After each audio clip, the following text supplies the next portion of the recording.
Hello दोस्तों, आपका स्वागत है मेरे यूट्यूब चैनल ऑप्शन है बेरिन में।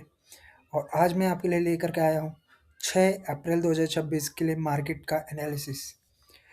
दोस्तों, मैंने ये निफ्टी 50 का चार्ट ओपन किया हुआ है, तो चलिए देखते हैं। दोस्तों, अगर आप देखो तो निफ्टी 50 ने जो हाई बनाया था वो 26,270 के आसपास का हाई बनाया था। और यहाँ आकर के वो सेम हाई के आसपास हम आए और वहाँ से हमने एक डाउन साइड मूवमेंट हमें देखने को मिली है।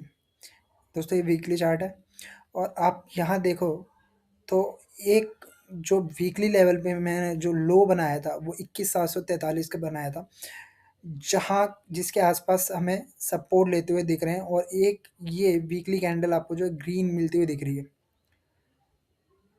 तो ये क्लियर कट इंडिकेशन करता है कि हम एक सपोर्ट लेवल के आसपास हैं। तो यहाँ पर आपको एक सपोर्ट लेता हुआ दिख रहा है। और अगर आप देखोगे तो आपका जो RSI है उसका लेवल भी 27.88 है। दैट मीन्स वो भी ओवरसोल्ड जोन में है। तो इसलिए आपकी जो इतनी बड़ी गिरावट आई है, इसके बाद आपको एक छोटा सा बाउंस आपको देखने को मिल सकता है।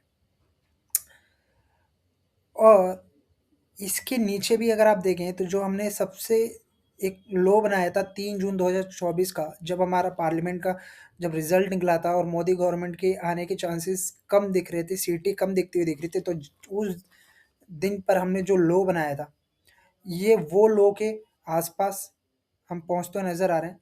तो अगर ये सपोर्ट लेवल मेरा टूटता है तो हम डेफिनेटली इस लो को रिटेस्ट करते हुए नज़र आएंगे।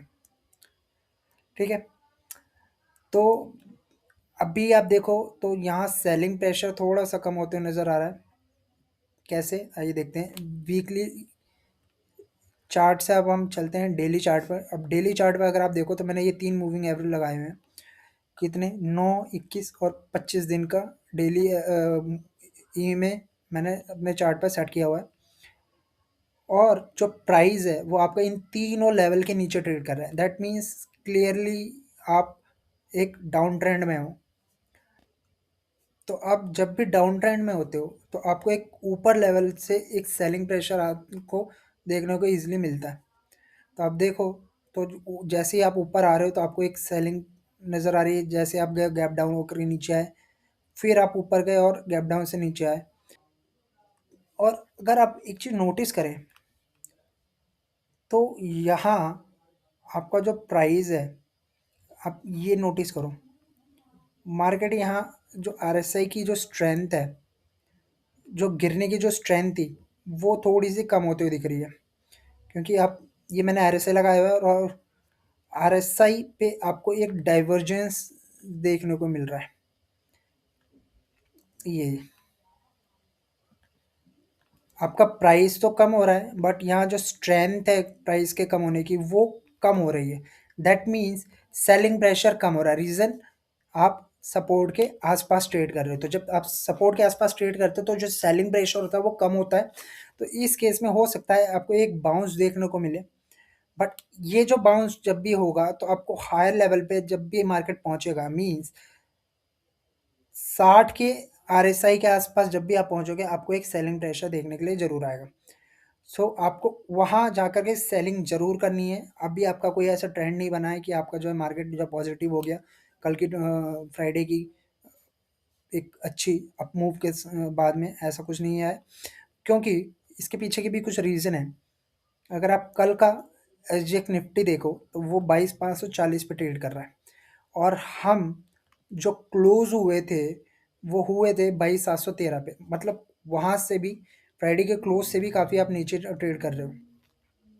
सेकंड रीज़न, अगर आप ऑयल देखो तो ऑयल वो आपका 110 पे ट्रेड कर रहा है।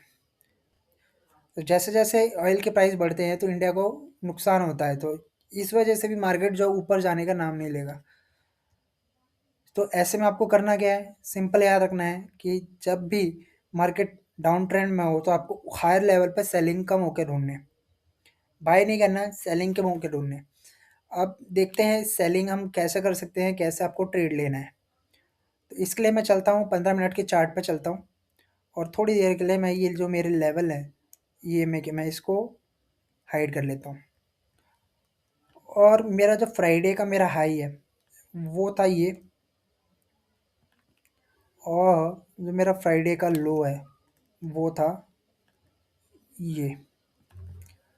अब सिंस मार्केट में जो निफ्टी, एसजीएक्स निफ्टी जो क्लोज हुआ है वो 22,540 के आसपास क्लोज हुआ है। मतलब तो जब भी मार्केट कल खुलेगा, अगर वो खुलने के बाद ऊपर जाता है, मतलब फ्राइडे को एक्सटेंशन को कैरी करता है, तो आपको याद रखना है कि आपको हायर लेवल पे जाकर के ये इसको बेचने का मौका ढूंढना है।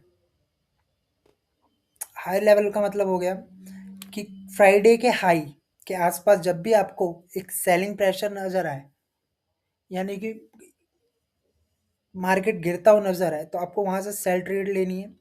और अगर मानते हैं कि मार्केट खुलने के बाद सीधा गिरता है, और गिरने के बाद अगर वो मार्केट बाई फ्राइडे को लो के आसपास आता है, दैट मीन्स 22,170 के आसपास, तो वहां पर आपको देखना है कि क्या कोई बाइंग प्रेशर आ रहा है। अगर बाइंग का सपोर्ट आ रहा है, तभी आपको वहां बाय का मौका ढूंढना है। तो आपको सिंपल है कि जब मार्केट जब भी मंडे को सबसे पहले जिस भी तरफ जाएगी, आपको वहां रिवर्सल ट्रेड देखनी है। अगर क्योंकि इसका एक लॉजिक है, इसका एक सिंपल लॉजिक है। मेरा जो फ्राइडे का हाई है वो है 22,807, और फ्राइडे का जो मेरा लो है वो है 22,180। तो अगर मैं दोनों के बीच का गैप देखूं, तो ये 600 पॉइंट का गैप है। और मार्केट अगर उसके बीचों बीच में खुलता है, तो मार्केट को 600 पॉइंट के गैप को तोड़ना मुश्किल होगा। क्योंकि जब गैप बड़ा होता है तो आप उसको, मार्केट को तोड़ना मुश्किल होता है, मार्केट को बहुत ज़्यादा फोर्स चाहिए। सो इसलिए हो सकता है कि आपको हायर लेवल पे अगर पहले पहुंचता है तो वहां से आपको रिवर्सल मिले, और अगर लोअर लेवल पे पहले पहुंचता है तो वहां से आपको रिवर्सल, क्योंकि एक आपको बाउंस देखने को मिले, तो आपको रिवर्सल ट्रेड करना है। तो दोस्तों, उम्मीद करता हूँ आपको ये वीडियो अच्छी लगी होगी, और ऐसे ही यूज़फुल कंटेंट मैं आपके लिए लाता रहूँ। इसके लिए आप ये चैनल को सब्सक्राइब करना ना भूलें, और हाँ, वीडियो को लाइक ज़रूर करें। तो तब तक के लिए गुड बाय, टाटा, सी यू, गुड नाइट।